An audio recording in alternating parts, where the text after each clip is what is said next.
ஒரு காட்டுல ஒரு யானை இருந்துச்சு. அந்த யானை ரொம்ப பெருசா இருக்கத பார்த்த மற்ற விலங்குலாம் அதோட குட்டிகளுக்கு இதால ஏதாவது ஆபத்து வந்துருமோன்னு அதோட குட்டிகளுக்கு அந்த யானை பக்கத்துல போகக்கூடாது, அது ஒரு பெரிய பூதம் அப்படின்னு சொல்லி வளர்த்துச்சு. ஒரு நாள் அந்த சைடு போய்கிட்டு இருந்த யானைக்கு இது காதுல கேட்டுருச்சு. அதோட அந்த யானைக்கு நம்ம கூட பழகவே இல்லை, ஆனாலும் இப்படி பேசுறாங்களேன்னு ரொம்ப வருத்தமா இருந்துச்சு. இப்படி கொஞ்ச நாள் போகவும் காட்டுல மழை பெய்ய ஆரம்பிச்சிச்சு. மழை நிற்காம பெஞ்சதுனால காடு ஃபுல்லாக வெள்ளம்.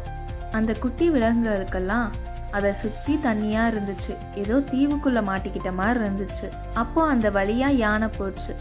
யானையை பார்த்த ஒரு குட்டி குரங்கு எங்களுக்கு கொஞ்சம் ஹெல்ப் பண்ணலாமேன்னு கேட்டுச்சு. அதோட யானை, நான் தான் பூதமாச்சே, நான் எதுக்கு உங்களுக்கு ஹெல்ப் பண்ணணும்னு கேட்டுச்சு. அதோட குரங்கு, ஒருத்தரை பற்றி தெரிஞ்சுக்காம அவங்களோட உருவத்தை வச்சு அவங்கள தப்பாக பேசினது தப்பு தான், நாங்கள்லாம் ரொம்ப நாளாக சாப்பிடாம இருக்கோம், ஏதாச்சும் ஹெல்ப் பண்ணுங்கன்னு கேட்டுச்சு. அதோட யானை தன்னோட தும்பிக்கையை நீட்டி அந்த சின்ன விலங்குகள்லாம் கொஞ்சம் கொஞ்சமாக பாதுகாப்பான இடத்துக்கு கொண்டு போய் விட்டுச்சு.